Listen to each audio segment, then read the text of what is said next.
Item ಯಾವುದೇ ಇರಲಿ try ಮಾಡಿ ಆಚಿ ಚಿಕನ್ ಮಸಾಲಾ. ಇರಾನ್ ಶಸ್ತ್ರಾಸ್ತ್ರ ಶಕ್ತಿ ಮೇಲೆ ಇಸ್ರೇಲ್ ಅಟ್ಯಾಕ್ ಮಾಡಿದೆ. ಪೆಟ್ರೋಕೆಮಿಕಲ್ ಘಟಕಗಳ ಮೇಲೆ ಮಿಸೈಲ್ ದಾಳಿಯಾಗಿದೆ. ಬ್ಯಾಲಿಸ್ಟಿಕ್ ಕ್ಷಿಪಣಿ ಸಾಮಗ್ರಿ ತಯಾರಿಕಾ ಘಟಕ ಅದು. ಮಹಶಹರ್, ಬಂದರ್, ಇಮಾಮ್ನಲ್ಲಿನ ತಾಣಗಳು, ಅಲ್ಲಿ ದಾಳಿ ನಡೆದಿದ್ದು. ಇರಾನ್ನ ಮೇಲಾದಂತಹ ಈ ದಾಳಿಯಲ್ಲಿ ಪೆಟ್ರೋಕೆಮಿಕಲ್ ಘಟಕ ಧ್ವಂಸ ಆಗಿದೆ. 5 ಮೃತಪಟ್ಟಿದ್ದಾರೆ, 170 ಮಂದಿಗೆ ಗಾಯ ಆಗಿದೆ. ಆ ದಾಳಿಯ ಬೆನ್ನಲ್ಲೇ ರಾಸಾಯನಿಕ ಉತ್ಪಾದನೆ ಕೂಡ ಸ್ಥಗಿತ ಆಗಿದೆ.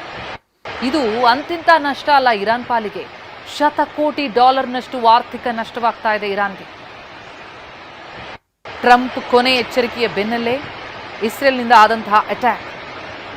48 ಗಂಟೆಗಳ ಡೆಡ್ಲೈನ್ ಕೊಟ್ಟಿದ್ದಾರೆ ಟ್ರಂಪ್. ಹಾರ್ಮುಜ್ ಜಲಸಂಧಿ ಮುಕ್ತ ಮಾಡಬೇಕು, ಸಂಧಾನಕ್ಕೆ ಬರಬೇಕು, ಇಲ್ಲದೆ ಹೋದ್ರೆ ನಾಶವಾಗುತ್ತೆ ಅಂತ. ಆ ಪೋಸ್ಟ್ ಬೆನ್ನಲ್ಲೇ ಇಸ್ರೇಲ್ನಾದಂತಹ ಅಟ್ಯಾಕ್. ಖುಜಿಸ್ತಾನ ಪ್ರದೇಶದಲ್ಲೂ ಕೂಡ ಇಸ್ರೇಲ್ ಟಾರ್ಗೆಟ್ ಮಾಡಿ ದಾಳಿ ಮಾಡಿದೆ. ಟೆಹರಾನ್ನಲ್ಲಿ ಆಸ್ಪತ್ರೆ, ಯೂನಿವರ್ಸಿಟಿ ಮೇಲೆಲ್ಲ ದಾಳಿಯಾಗಿದೆ.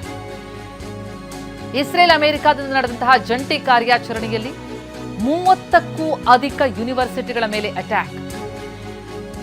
ಇರಾನ್ನಲ್ಲಿ ಆಸ್ಪತ್ರೆಗಳ ಮೇಲಾದಂತಹ ದಾಳಿಯಲ್ಲಿ 3 ಮೃತಪಟ್ಟಿದ್ದಾರೆ.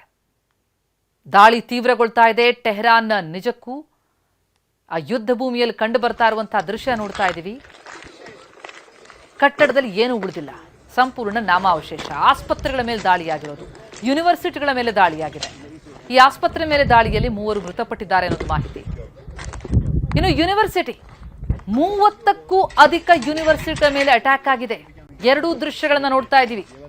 ಒಂದು ಕಡೆ ಯೂನಿವರ್ಸಿಟಿ, ಮತ್ತೊಂದೆಡೆ ಆಸ್ಪತ್ರೆ. ಆಸ್ಪತ್ರೆ ಮೇಲಾದಂತಹ ದಾಳಿಯಲ್ಲಿ 3 ಬಲಿಯಾಗಿರೋ ಬಗ್ಗೆ ಮಾಹಿತಿ ಲಭ್ಯವಾಗ್ತಾ ಇದೆ. ಇನ್ನು ಯೂನಿವರ್ಸಿಟಿ ಮೇಲಂತೂ ದಾಳಿಯಾಗಿ ಸಾಕಷ್ಟು ಹಾನಿ.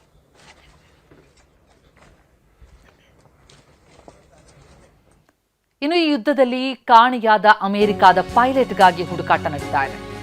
ಇರಾನ್ನಲ್ಲಿ ಪೈಲಟ್ಗಾಗಿ 2ನೇ ದಿನವೂ ಶೋಧ. ಅಮೆರಿಕಾದ ಯುದ್ಧ ವಿಮಾನವನ್ನ ಹೊಡೆದುರುಳಿಸಲಾಯಿತು, ಅದರ ಪೈಲಟ್ ಈಗ ನಾಪತ್ತೆ. ಇನ್ನು ಯಾರೆಲ್ಲ ಅಮೆರಿಕ ಮತ್ತು ಇಸ್ರೇಲ್ಗೆ ಬೆಂಬಲ ಕೊಟ್ಟಿದ್ರು ಅಂತವರಿಗೆಲ್ಲ ಇರಾನ್ ಶಾಕ್ ಕೊಡ್ತಾ ಇದೆ. ಶತ್ರುಗಳನ್ನ ಬೆಂಬಲಿಸಿದ 100 ವ್ಯಕ್ತಿಗಳ ಆಸ್ತಿಗಳನ್ನ ಸೀಸ್ ಮಾಡಿದೆ. ಉನ್ನತ ವ್ಯಕ್ತಿಗಳ ಆಸ್ತಿಯನ್ನ ಜಪ್ತಿ ಮಾಡಿದೆ ಇರಾನ್. ಆ ದೇಶಗಳ ಮೇಲೆ ಅಟ್ಯಾಕ್ ಅಷ್ಟೇ ಅಲ್ಲ, ತನ್ನಲ್ಲೇ ಇರುವಂತಹ ಅಮೆರಿಕ, ಇಸ್ರೇಲ್ಗೆ ಬೆಂಬಲ ಕೊಡ್ತಾ ಇರುವ ಜನರ ಬ್ಯಾಂಕ್ ಖಾತೆಗಳ ಸ್ಥಗಿತಕ್ಕೆ ಟೆಹರಾನ್ ಪ್ರಾಸಿಕ್ಯೂಟರ್ ಆದೇಶ ಕೊಟ್ಟಿದ್ದಾರೆ. ನಟರು, ಕ್ರೀಡಾಪಟುಗಳು, ಪತ್ರಕರ್ತರು, ಅವರ ಬ್ಯಾಂಕ್ ಖಾತೆಗಳು ಜಪ್ತಿ. ಇಸ್ರೇಲ್ ಅಮೆರಿಕಾಗೆ ಬಿಗ್ ಸರ್ಪ್ರೈಸ್ ಅಂತ ವಾರ್ನಿಂಗ್ ಕೊಡ್ತಾ ಇದೆ ಇರಾನ್. ಅಮೆರಿಕ ಮತ್ತು ಇಸ್ರೇಲ್ಗೆ ಬೆಂಬಲವಾಗಿ ನಿಂತಹ ಹಲವರಿಗೆ ಬಿಸಿ ಮುಟ್ಟಿಸ್ತಾ ಇರುವಂತಹ ಇರಾನ್ ಉನ್ನತ ವ್ಯಕ್ತಿಗಳ ಆಸ್ತಿಯನ್ನ ಜಪ್ತಿ ಮಾಡಿದೆ. ಹಲವು ನಟರು, ಜೊತೆಗೆ ಕ್ರೀಡಾಪಟುಗಳು, ಪತ್ರಕರ್ತರು, ಉದ್ಯಮಿಗಳನ್ನ ಟಾರ್ಗೆಟ್ ಮಾಡಿ ಅವರ ಬ್ಯಾಂಕ್ ಖಾತೆಗಳನ್ನ ಜಪ್ತಿ ಮಾಡಿದೆ.